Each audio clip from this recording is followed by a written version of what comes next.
ब्रह्मा ने किया था अपनी ही पुत्री सरस्वती से विवाह। आइए जानते हैं इस कथा के बारे में।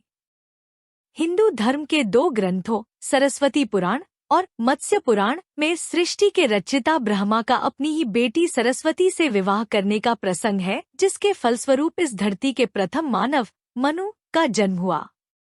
लेकिन ब्रह्मा ने अपनी ही पुत्री से विवाह जैसा निंदनीय काम क्यों किया, इसका जवाब जानने के लिए पढ़ते हैं पुराणों में वर्णित कथा। सरस्वती पुराण और मत्स्य पुराण में वर्णित कथाओं में कुछ भिन्नता है, इसलिए हम आपको दोनों कथाओं से अवगत करा रहे हैं। सरस्वती पुराण में वर्णित कथा के अनुसार सरस्वती पुराण के अनुसार सृष्टि की रचना करते समय ब्रह्मा ने सीधे अपने वीर्य से सरस्वती को जन्म दिया था। इसलिए ऐसा कहा जाता है कि सरस्वती की कोई मां नहीं, केवल पिता ब्रह्मा थे। सरस्वती को विद्या की देवी कहा जाता है, लेकिन विद्या की यह देवी बेहद खूबसूरत और आकर्षक थी कि स्वयं ब्रह्मा भी सरस्वती के आकर्षण से खुद को बचाकर नहीं रख पाए और उन्हें अपनी अर्धांगिनी बनाने पर विचार करने लगे।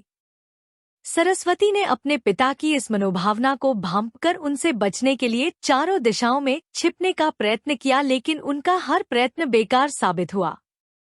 इसलिए विवश होकर उन्हें अपने पिता के साथ विवाह करना पड़ा। ब्रह्मा और सरस्वती करीब 100 वर्षों तक एक जंगल में पति पत्नी की तरह रहे। इन दोनों का एक पुत्र भी हुआ, जिसका नाम रखा गया था स्वयंभू मनु। मत्स्य पुराण में वर्णित कथा के अनुसार इसके उलट मत्स्य पुराण के अनुसार ब्रह्मा के 5 सिर थे। कहा जाता है जब ब्रह्मा ने सृष्टि की रचना की तो वह इस समस्त ब्रह्मांड में अकेले थे। ऐसे में उन्होंने अपने मुख से सरस्वती, सांध्य, ब्राह्मी को उत्पन्न किया। ब्रह्मा अपनी ही बनाई हुई रचना सरस्वती के प्रति आकर्षित होने लगे और लगातार उन पर अपनी दृष्टि डाले रखते थे। ब्रह्मा की दृष्टि से बचने के लिए सरस्वती चारों दिशाओं में छिपती रहीं, लेकिन वह उनसे नहीं बच पाईं।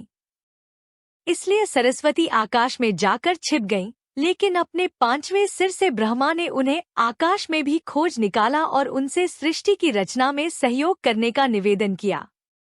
सरस्वती से विवाह करने के पश्चात सर्वप्रथम मनु का जन्म हुआ। ब्रह्मा और सरस्वती की यह संतान मनु को पृथ्वी पर जन्म लेने वाला पहला मानव कहा जाता है। इसके अलावा मनु को वेदों, सनातन धर्म और संस्कृत समेत समस्त भाषाओं का जनक भी कहा जाता है।